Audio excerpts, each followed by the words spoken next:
Bonjour à tous, bienvenue sur ma chaîne. Je suis Ophélie Gourichon, naturopathe sur le bassin d'Arcachon et aujourd'hui je vais t'apprendre à faire du kéfir. C'est parti! C'est très simple, vous avez besoin d'un bocal type le parfait, un contenant d'environ 1 litre, voire plus. Vous avez besoin du joint qui va avec. Vous avez besoin de sucre blanc, une tranche de citron et de fruits séchés. Ici, j'ai pris de la mangue, mais vous pouvez aussi utiliser de la figue. Et évidemment, la star de cette recette, ce sont les grains de kéfir. Donc, dans votre contenant, vous ajoutez votre sucre, la tranche de citron, vos fruits séchés, les grains de kéfir,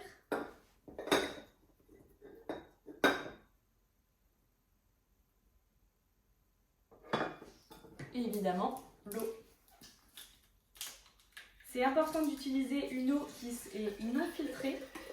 Si vous utilisez de l'eau du robinet, c'est possible aussi, mais il faut la faire décanter 2 heures pour que le chlore s'évapore.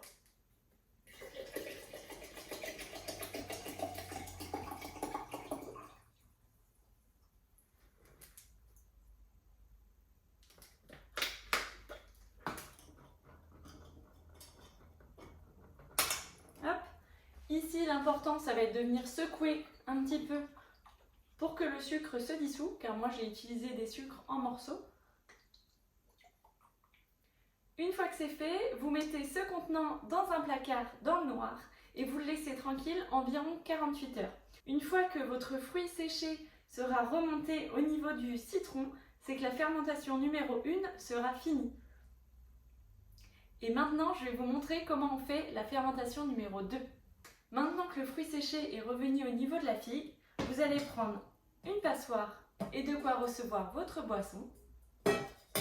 Et vous allez venir filtrer. Vous jetez votre citron et vous allez venir récupérer vos grains.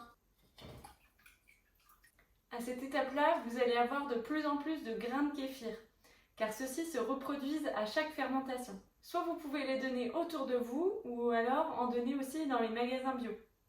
J'en donne régulièrement sur le bassin d'Arcachon, donc n'hésitez pas à me contacter pour en avoir gratuitement.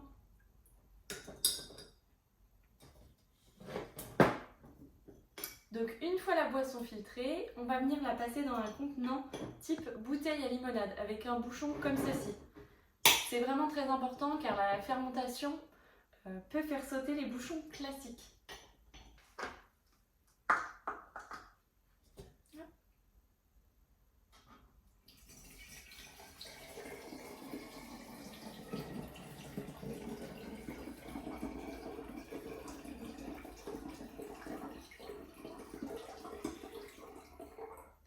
Ce qui va être intéressant ici, c'est que le sucre que l'on a mis au départ va être complètement digéré par les grains de kéfir qui se nourrissent de ça.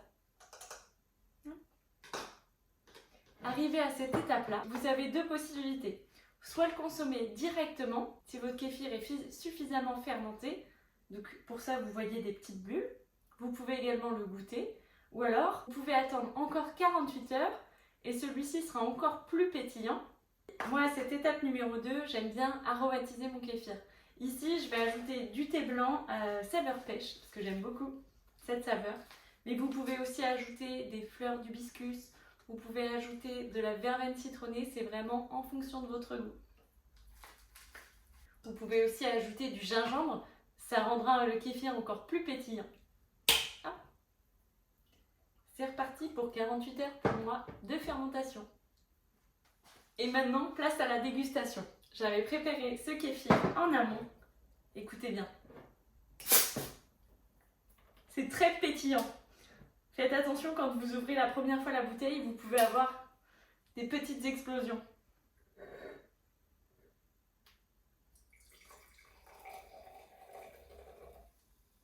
Vous voyez, le kéfir est très pétillant. Et il sent la pêche, la mangue. Il y a énormément de parfum. Remplacer l'alcool ou les sodas par une boisson comme ça, c'est en plus de ça nourrir votre microbiote intestinal plutôt que de le détruire. Alors, santé! Sache que j'ai lancé une série de vidéos dans lesquelles j'explique chacun des super aliments que tu peux ajouter à ton assiette, comme les graines germées. À bientôt!